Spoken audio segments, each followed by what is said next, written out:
Gedekno. Kulo pojokan mulai siarkan langsung itu terus pencet. Pojokan iku. Nah.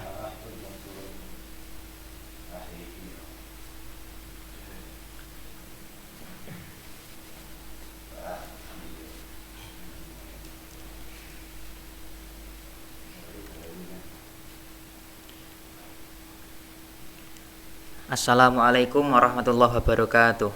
Waalaikumsalam warahmatullahi wabarakatuh. Al-Fatihah. A'udzubillahi minasyaitonirrajim. Bismillahirrahmanirrahim. Alhamdulillahirabbil alamin arrahmanirrahim maliki yaumiddin.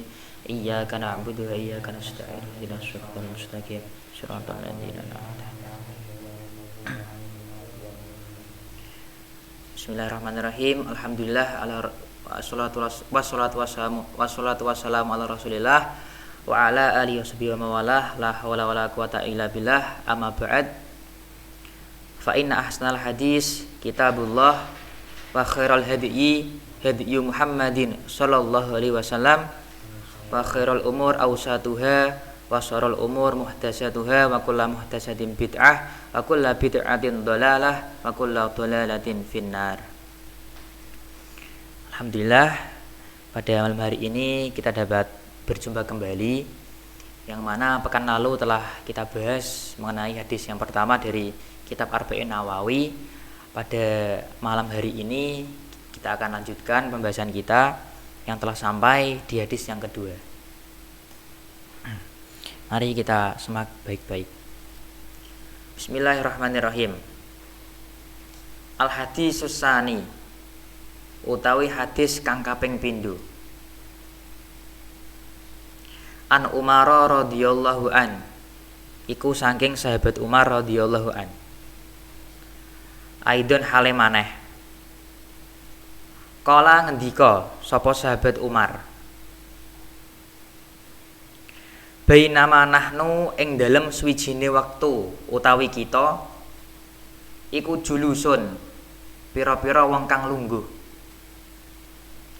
ingda Rasulillah sallallahu alaihi wasallam, ing dalem ngarsanipun Rasulullah Muhammad sallallahu alaihi wasallam.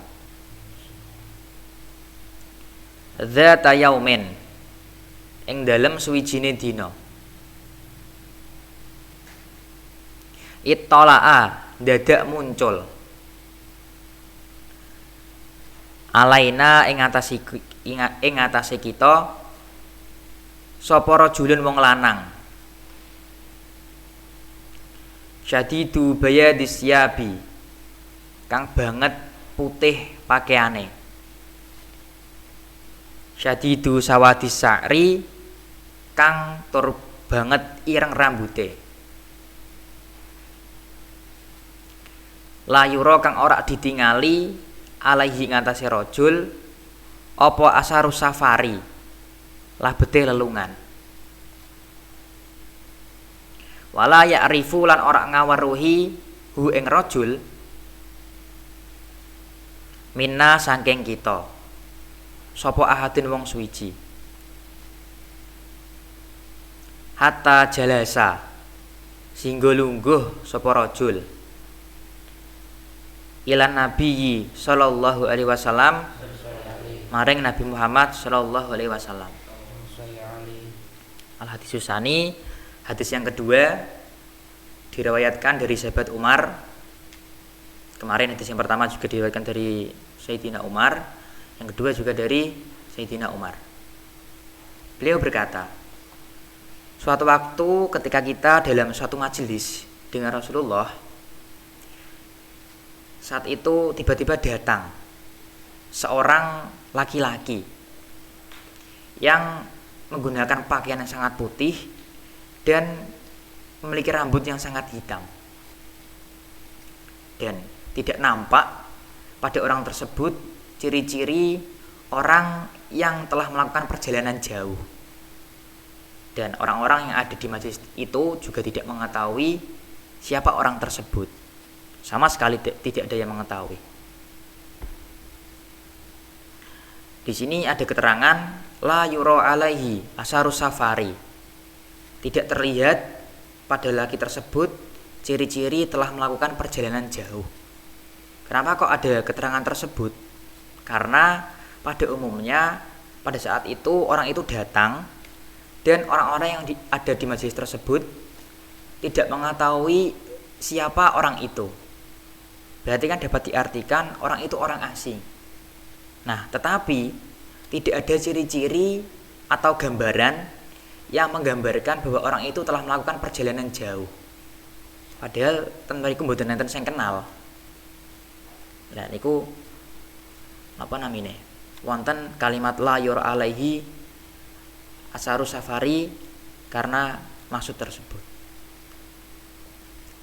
Setelah itu laki tersebut duduk hatta jalasa ila nabi, duduk di hadapan Nabi Muhammad sallallahu alaihi wasallam.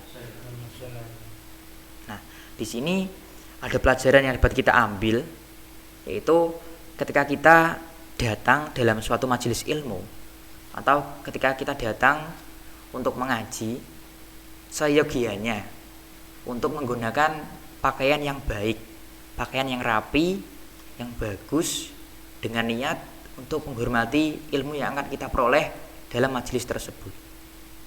Karena ilmu adalah suatu yang mulia dan sudah sepantasnya untuk kita muliakan dengan cara tersebut, menggunakan pakaian yang baik ketika kita datang dalam suatu majelis ilmu. Kita saja waktu ada acara atau mengikuti acara seperti misalkan reunian, datang ke tempat pernikahan, bertemu seseorang atau siapakah itu, pejabat mungkin, atau datang di tempat keramaian, biasanya kan kita menggunakan pakaian yang bagus, pakaian yang baik agar dipandang orang kita rapi. Nah, kita juga harus memberlakukan itu pada saat kita datang di majelis ilmu. Karena apa? Karena tadi dengan niat untuk menghormati ilmu. Karena ilmu adalah hal yang mulia. Bukan malah ketika kita datang di reunian menggunakan pakaian yang terbaik, necis, rapi, wangi, tetapi saat mendatangi majelis ilmu menggunakan pakaian seadanya. Nah, itu seyogianya jika orang ingin atau akan mendatangi suatu majelis ilmu, alangkah baiknya menggunakan pakaian yang baik, yang rapi, dengan niat untuk menghormati ilmu tersebut. Setelah duduk, apa yang terjadi? Fasnada, mongko nyendirake sapa rajul rukbataihi ing dengkul lorone rajul, ila rukbataihi maring dengkul lorone Kanjeng Nabi. Wa wadoa lan nyelehno sapa rajul kafaihi ing epek-epek lorone rajul, ala fakhidaihi ing atase pupu lorone Kanjeng Nabi.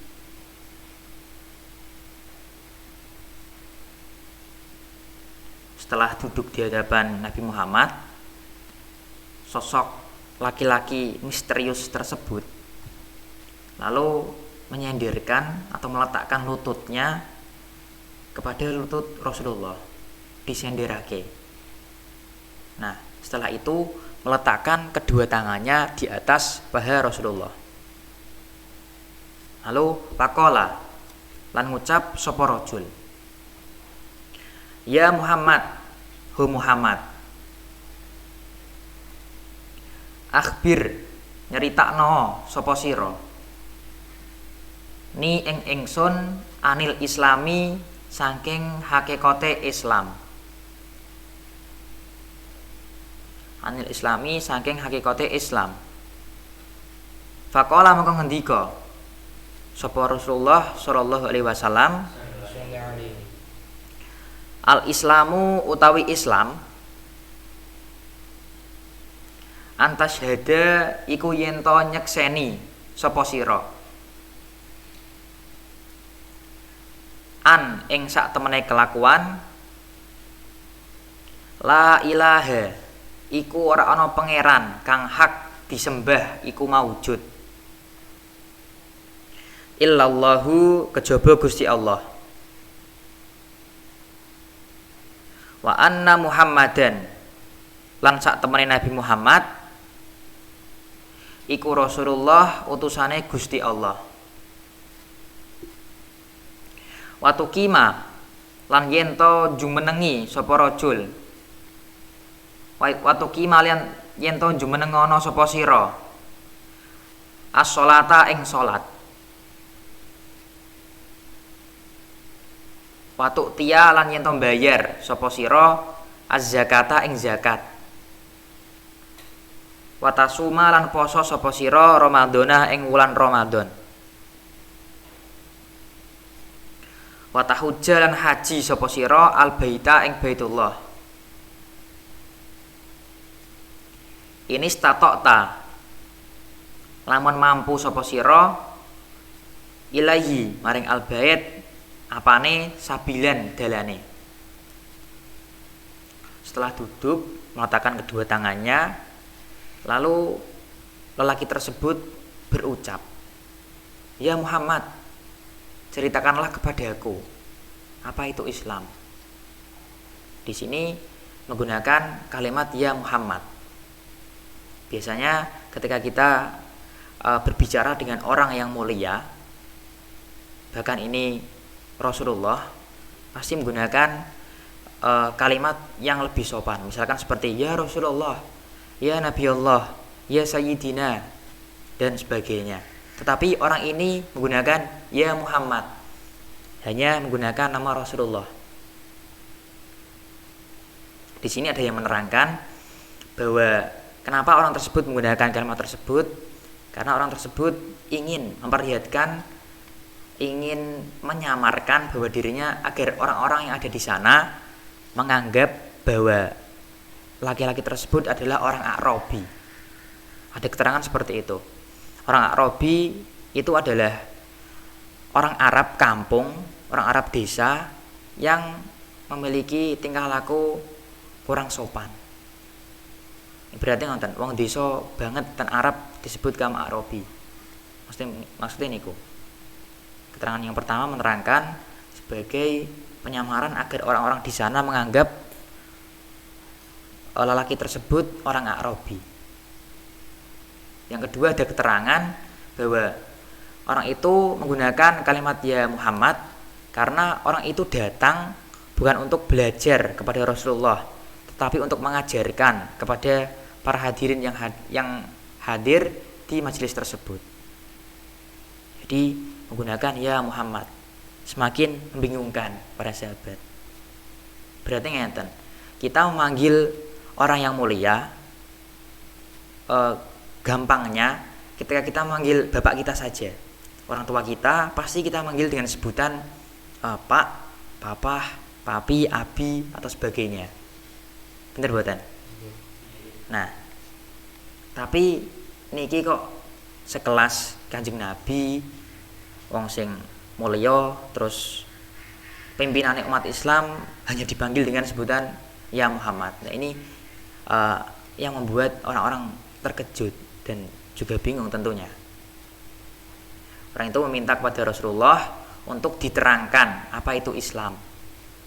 Lalu Rasulullah menjawab, Islam itu adalah mengikrarkan dan meyakini bahwa tiada Tuhan yang hak disembah kecuali Allah,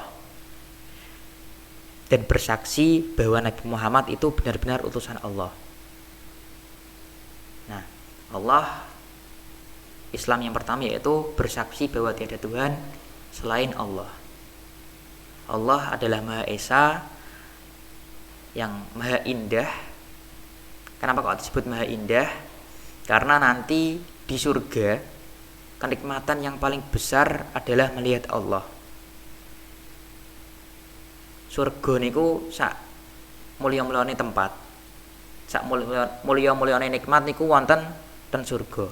Lah niku nikmat sing paling pol niku nggih ningali Gusti Allah niku. Nanti ini salah satu bukti bahwa Allah itu Maha Indah.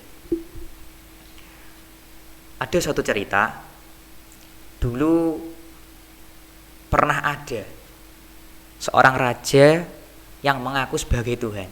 Sinten niku? Raja Fir'aun. Raja Fir'aun niku hidup semasa zaman Nabi Musa. raja yang sangat angkuh, sangat sombong, sampai-sampai mengaku sebagai Tuhan. Wong raja ngaku sebagai Tuhan. Nah niku gampangane nggih, wis kebangetan pol niku sombonge. Sampai-sampai mengaku bahwa dia sebagai Tuhan. Tetapi Fir'aun ini memiliki istri yang solehah, yaitu bernama Siti Asiyah.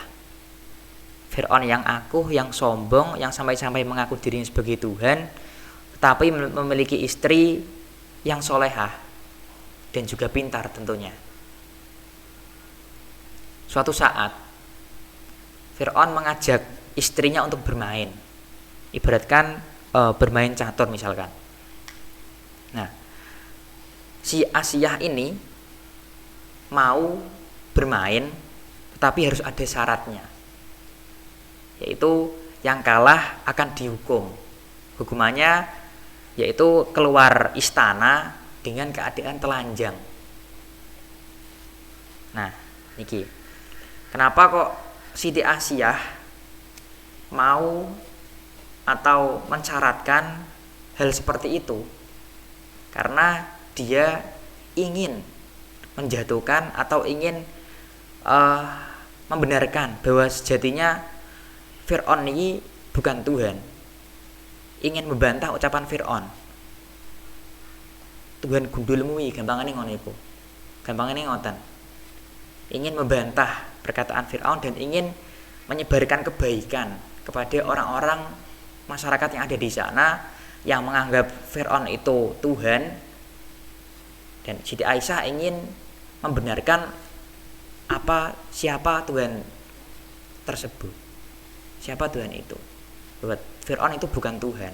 Intinya begitu, ingin membuktikan bahwa Fir'aun itu bukan Tuhan. Setelah itu, setelah bermain, akhirnya endingnya niku Fir'aun kalah. Bariku dimintai ditagih janjinya, ditagih syaratnya awal, yaitu keluar istana menggunakan atau tanpa busana, telanjang. Tapi nikilah Fir'aun pengecut, boten purun. Awalnya tidak mau dan meminta untuk tidak dihukum, tetapi diganti dengan membayar emas, memberikan emas kepada Siti Asiyah, dan nanti tidak melakukan hukuman tersebut. Tetapi Siti Asiyah orang yang pintar dan ingin membuktikan kepada masyarakat Fir'aun ini dudu Tuhan.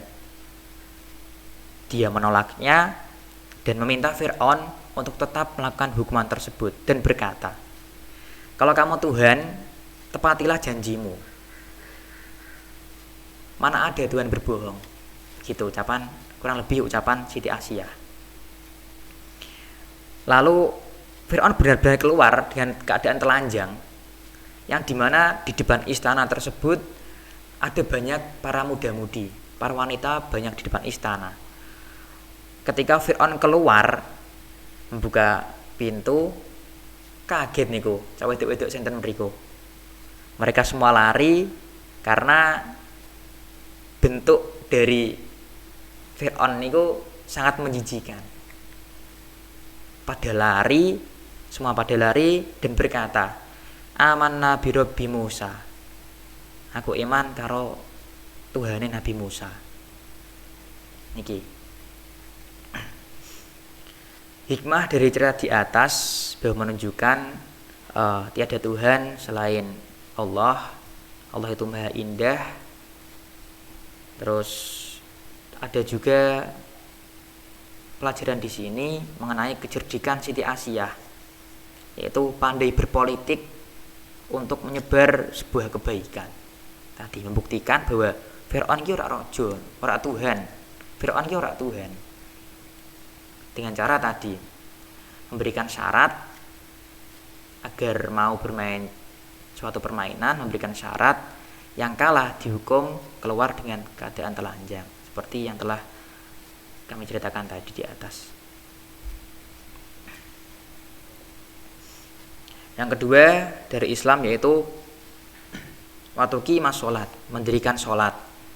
Sholat telah kita ketahui ada 5 waktu yang wajib kita laksanakan, yaitu sholat isya, sholat subuh, sholat duhur, sholat asar, sholat maghrib. Semua harus kita lakukan, harus kita laksanakan. Jangan sampai kita meninggalkan salah satu dari sholat-sholat tersebut. Yang ketiga dari Islam yaitu watu'tiyaz zakah, bayar zakat jika telah nisab dan haul seperti ketentuan yang telah diterangkan di fikih. Watasuma Ramadana, dan puasa pada saat bulan Ramadan. Kita sebagai orang yang telah memiliki kewajiban berpuasa sudah seharusnya dan wajib untuk melakukan puasa tersebut. Jangan sampai kita telah baligh, telah mukallaf, telah mengetahui mana baik mana buruk, tetapi puasa 30 hari bolong-bolong. Niku jangan sampai seperti itu. Yang kelima yaitu menunaikan haji ke Baitullah bagi yang mampu. Nah, di sini keterangan di atas melaksanakan sholat, membayar zakat, puasa bulan Ramadan, tidak ada keterangan bagi yang mampu, hanya haji bagi yang mampu.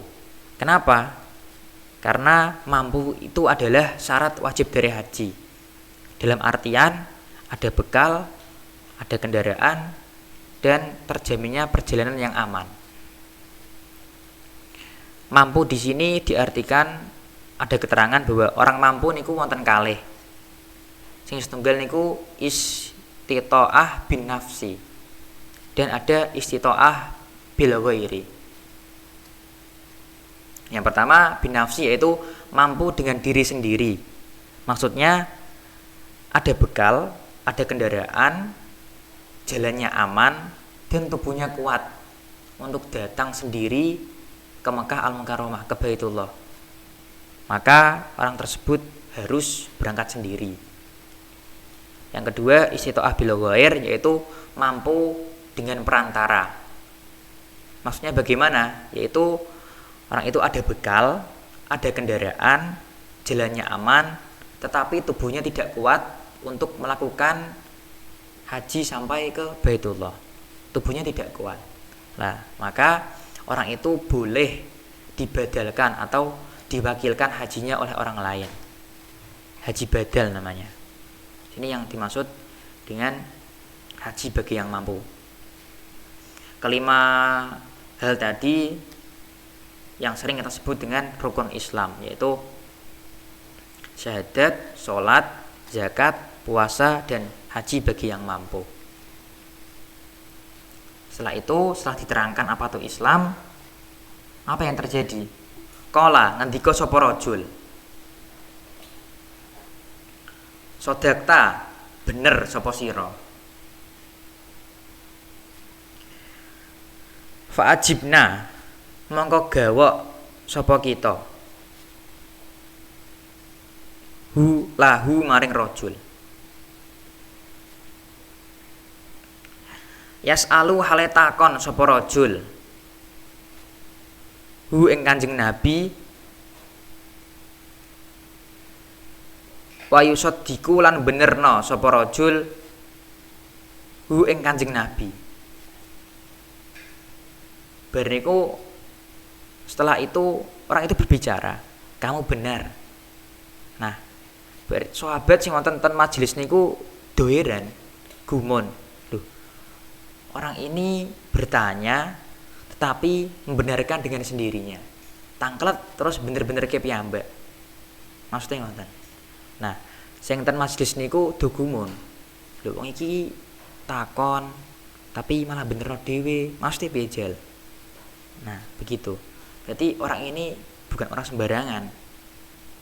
Setelah itu qala ngendika sapa rajul. Setelah bertanya mengenai Islam dan dijawab lalu membenarkan dengan sendirinya, lalu bertanya lagi. Fa akhbir, mongko aweho kabar sapa sira ni ing ingsun. Anil imani saking iman. Setelah bertanya tentang Islam, laki-laki tersebut bertanya lagi kepada Rasulullah, meminta untuk dijelaskan Apa itu iman? Lalu qala ngendika sapa Kanjeng Nabi. Iman itu apa? Antuk mina. Iku yen tok iman sapa sira. Billahi kelawan Gusti Allah. Wa malaikatihi lan pira-pira malaikate Gusti Allah. Wa kutubihi lan pira-pira kitabe Gusti Allah. Wa rusulihi lan pira-pira utusane Gusti Allah. Wal yaumil akhiri lan dina akhir. Wa tu'mina lan iman sapa sira bil qadari kelawan pesten khairihi rupane baguse qadar wa syarrihi lan eleke qadar. Setelah bertanya mengenai Islam, lalu bertanya mengenai iman. Lalu dijawab oleh Rasulullah. Iman itu yang pertama adalah iman kepada Allah. Lalu iman kepada para malaikat Allah, kitab-kitab Allah, rasul-rasul Allah, iman kepada hari akhir, dan iman kepada qada qadar. Yang pertama iman kepada Allah, yaitu iman terhadap wujud dan sifat-sifat Allah, biwujudihi wa sifatihi. Para ulama mengatakan bahwa iman kepada Allah niku ada dua, yaitu iman bidzatihi. Yang dimaksud adalah iman dengan zatnya Allah, meyakini bahwa zat Allah itu tidak menyerupai dengan zat-zat yang lain. Begitupun dengan sifat-sifat Allah, tidak menyerupai dengan sifat-sifat zat-zat yang lain. Yang kedua, iman dengan keesaan Allah, yaitu meyakini bahwa Allah itu Maha Esa. Allah lah yang mengatur dan menguasai alam semesta. Itu hanya Allah yang mengatur dan menguasai alam semesta. Artinya zat Allah niku tidak menyerupai zat yang lain dan tidak terdiri dari beberapa bagian dalam sifatnya maupun pekerjaannya. Maksudnya tidak terdiri dari berbagai bagian. Itu seperti ini. Manusia terbentuk dari beberapa bagian. Ada kaki, tangan, kepala, tubuh, dan lain-lain. Itu manusia. Nah, Allah itu tidak seperti itu. Allah tidak terdiri dari beberapa bagian dalam sifatnya dan pekerjaannya. Itu definisi dari iman kepada Allah. Iman terhadap wujud dan sifat-sifat Allah, biwujudihi wa sifatihi. Yang kedua, iman kepada para malaikat, yaitu meyakini dan membenarkan adanya malaikat. Dalam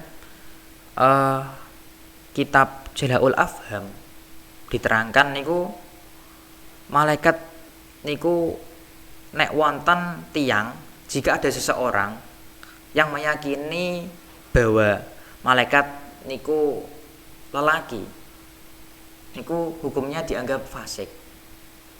Malaikat itu bukan lelaki dan bukan perempuan, bukan laki-laki dan bukan perempuan. Nah, itu tadi di kitab Jala'ul Afham, jika ada seseorang yang meyakini kalau malaikat itu seorang lelaki, orang tersebut dianggap fasik. Dan jika ada yang meyakini bahwa malaikat itu perempuan, orang itu dianggap kufur. Itu, malaikat tidak laki-laki, tidak perempuan, tanpa ayah, tanpa ibu, tidak makan maupun minum, apalagi ngantuk. Malaikat itu mboten nate ngoten. Tugasnya nggih niku zikir, terus tasbih sesuai tugas yang telah diberikan oleh Allah.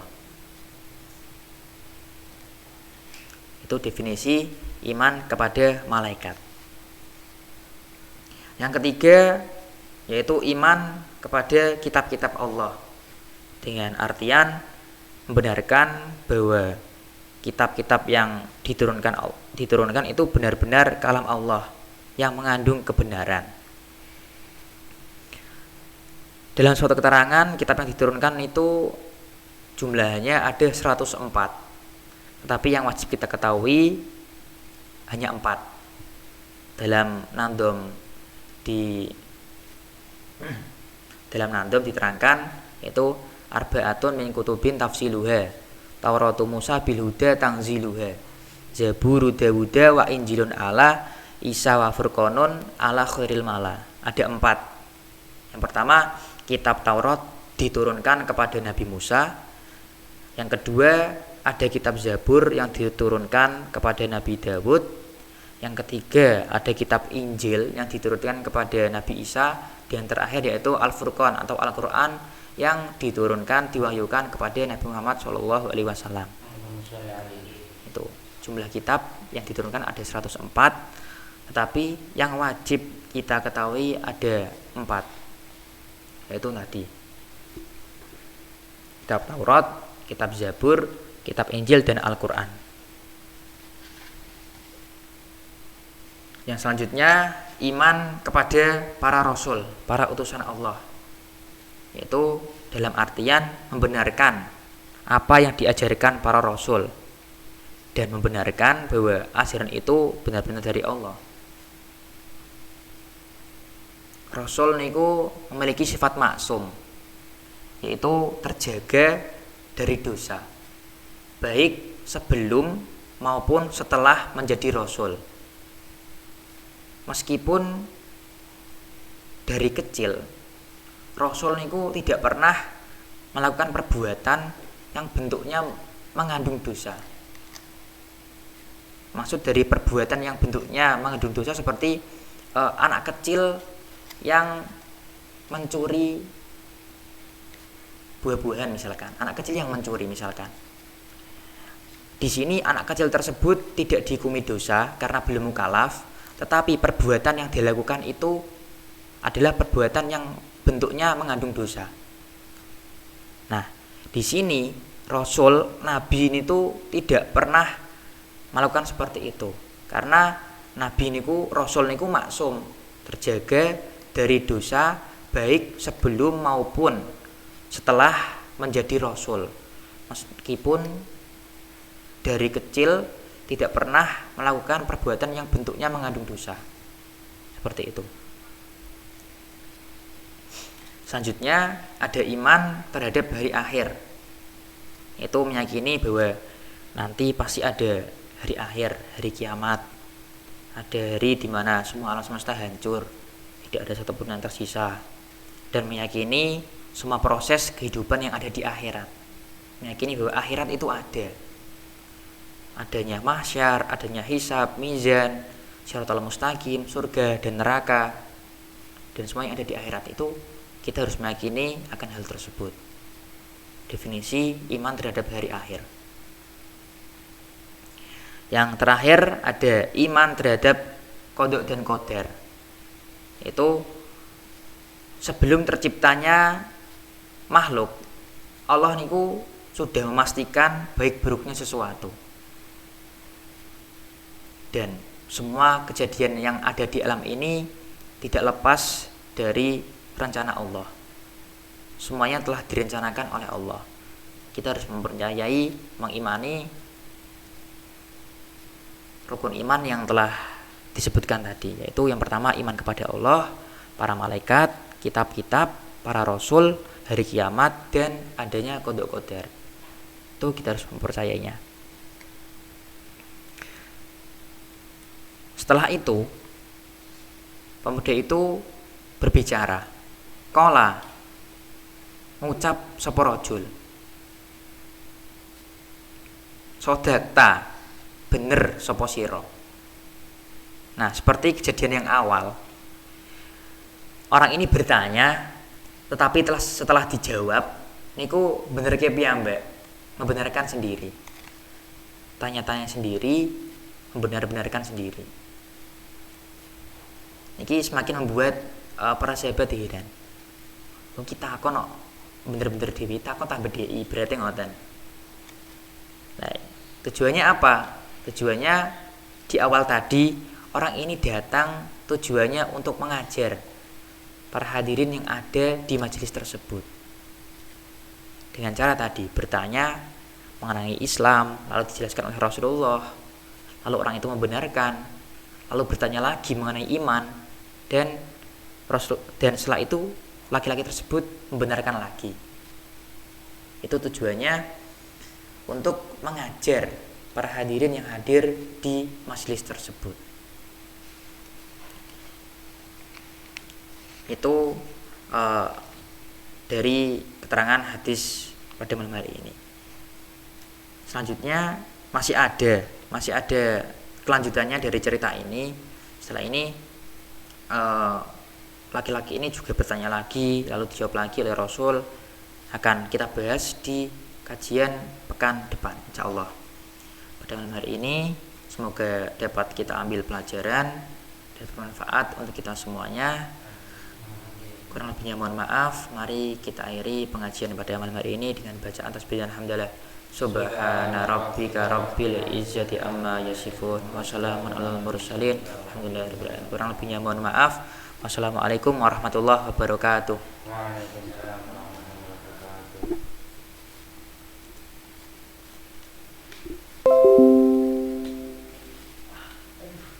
Kabeh bisa selipong kok.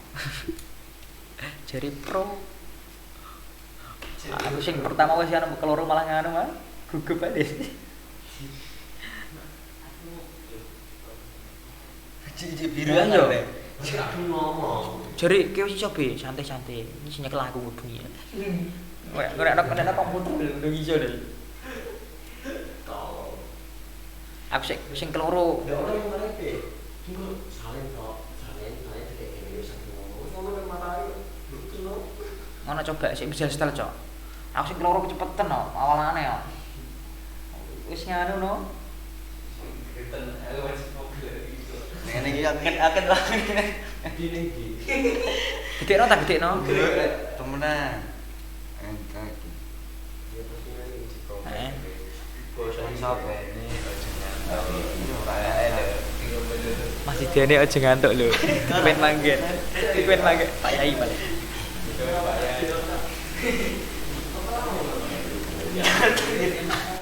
Ini anu bukit anu OBS e. Facebook. Mulai ta. Mulai neta. Assalamualaikum warahmatullahi wabarakatuh. Waalaikumsalam warahmatullahi wabarakatuh. Dino. Al-Fatihah. A'udzubillahi minasyaitonir rajim. Bismillahirrahmanirrahim. Yo. Alhamdulillahirabbil alamin. Arrahmanirrahim. Maliki yaumiddin. Iyyaka na'budu wa iyyaka nasta'in. Aku wis ngomong wae jebul durung masuk iki. Coba aku kira wis panas deh. Alhamdulillah wassalatu wassalamu ala Rasulillah wa ala alihi washabihi wa walah la haula wala quwata illa billah amma ba'd.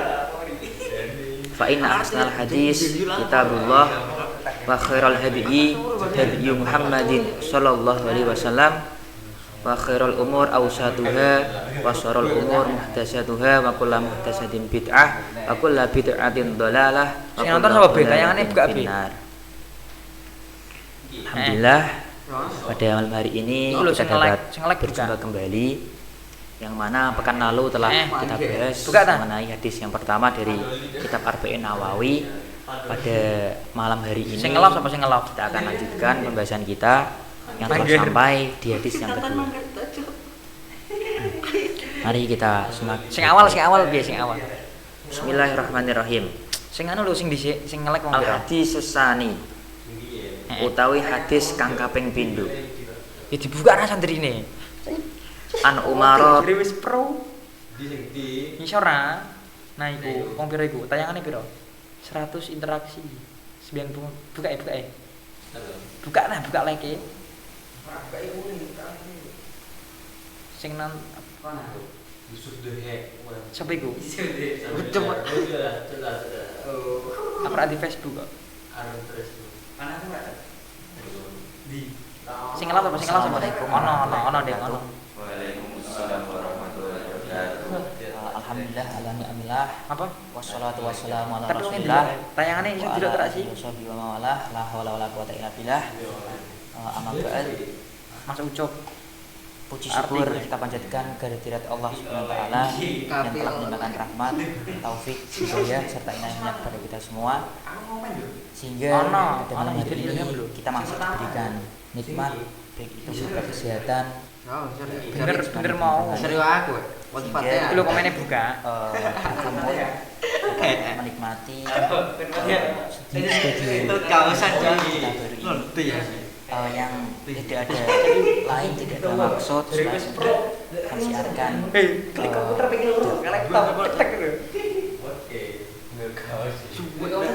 Awas kan punya buat nyapu tok wis tak kira wis ngono tok aja bakal baca Fatihah. Iya. Oleh apa nek. Ngono terus. أعوذ بالله من الشيطان الرجيم بسم الله الرحمن الرحيم الحمد لله رب العالمين الرحمن الرحيم مالك يوم الدين إياك نعبد وإياك نستعين اهدنا الصراط المستقيم صراط الذين أنعمت عليهم غير المغضوب عليهم ولا الضالين.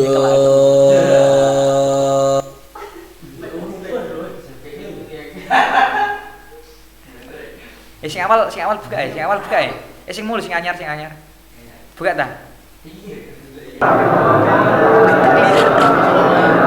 Lagi diingi.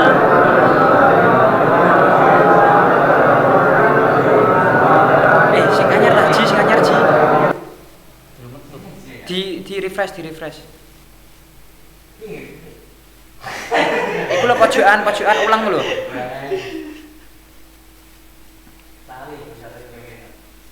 Kabeh iki gregetno wong wis panas wis kadung apa ngomong pagi lho. Tenan. Masih watuk lho. Minyak lingo kok.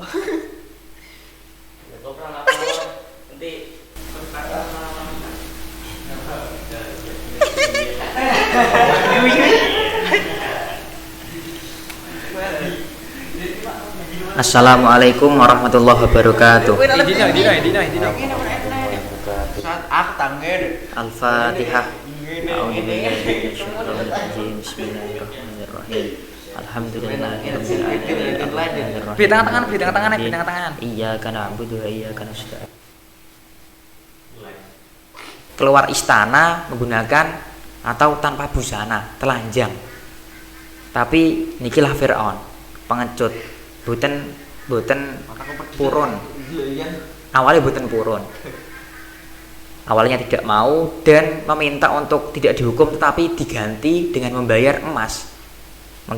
Memberikan emas kepada Siti Asiyah dan nanti tidak melakukan hukuman tersebut. Tetapi Siti Asiyah orang yang pintar dan ingin membuktikan kepada masyarakat Firaun ini dudu Tuhan. Dia menolaknya dan meminta Firaun untuk tetap melakukan hukuman tersebut dan berkata, kalau kamu Tuhan, tepatilah janjimu. Mana ada Tuhan berbohong. Gitu kurang lebih ucapan Siti Asiyah. Lalu Firaun benar-benar keluar dan keadaan telanjang, yang dimana di depan istana tersebut ada banyak para muda-mudi, para wanita banyak di depan istana. Ketika Firaun keluar membuka pintu, kaget niku wedok-wedok sing teng mriku. Lah bibi. Mereka semua lari karena bentuk dari operator apa Firaun itu sangat menjijikkan. Semua pada lari dan berkata, amanna bi Rabbi Musa. Aku iman karo Tuhane Nabi Musa. Niki hikmah dari cerita di atas bahwa menunjukkan tiada Tuhan selain Allah. Allah itu maha indah. Terus ada juga pelajaran di sini mengenai kecerdikan Siti Asiyah, yaitu Wah, gitu. Malah dia. Terima kasih, Mas. Wah.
Assalamualaikum warahmatullahi wabarakatuh. Iman kepada Allah, iman terhadap wujud dan sifat-sifat Allah, biwujudihi wa sifatihi. Yang kedua, iman kepada para malaikat, yaitu meyakini dan membenarkan adanya malaikat. Dalam kitab Jala'ul Afham diterangkan niku malaikat niku nek wonten tiyang, jika ada seseorang yang meyakini bahwa malaikat niku lelaki, niku hukumnya dianggap fasik. Malaikat itu bukan lelaki dan bukan perempuan, bukan laki-laki dan bukan perempuan. Nah, itu tadi di kitab Jala'ul Afham, jika ada seseorang yang meyakini kalau malaikat itu seorang lelaki, orang tersebut dianggap fasik. Dan jika ada yang meyakini bahwa malaikat itu perempuan, orang itu dianggap kufur. Itu, malaikat tidak laki-laki, tidak perempuan, tanpa ayah, tanpa ibu, tidak makan maupun minum, apalagi ngantuk. Malaikat itu mboten nate ngoten. Tugasnya nggih niku zikir, terus tasbih sesuai tugas yang telah diberikan oleh Allah. Itu definisi iman kepada malaikat. Yang ketiga yaitu iman kepada kitab-kitab Allah, dengan artian membenarkan bahwa kitab-kitab yang diturunkan itu benar-benar kalam Allah yang mengandung kebenaran. Dalam suatu keterangan, kitab yang diturunkan itu jumlahnya ada 104, tapi yang wajib kita ketahui hanya 4. Dalam Nandom diterangkan itu arba'atun min kutubin tafsiluha, Tauratu Musa biluda tangziluha, Zaburu Dawuda wa Injilun ala Isa wa Furqanun ala khairil mala. Ada 4. Yang pertama, kitab Taurat diturunkan kepada Nabi Musa. Yang kedua, ada kitab Zabur yang diturunkan kepada Nabi Dawud. Yang ketiga, ada kitab Injil yang diturunkan kepada Nabi Isa. Dan terakhir yaitu Al-Furqan atau Al-Quran yang diturunkan, diwahyukan kepada Nabi Muhammad SAW. Jumlah kitab yang diturunkan ada 104, tapi yang wajib kita ketahui ada 4. Seperti ini. Apa nih sih? Coba kita. Ini coba kita.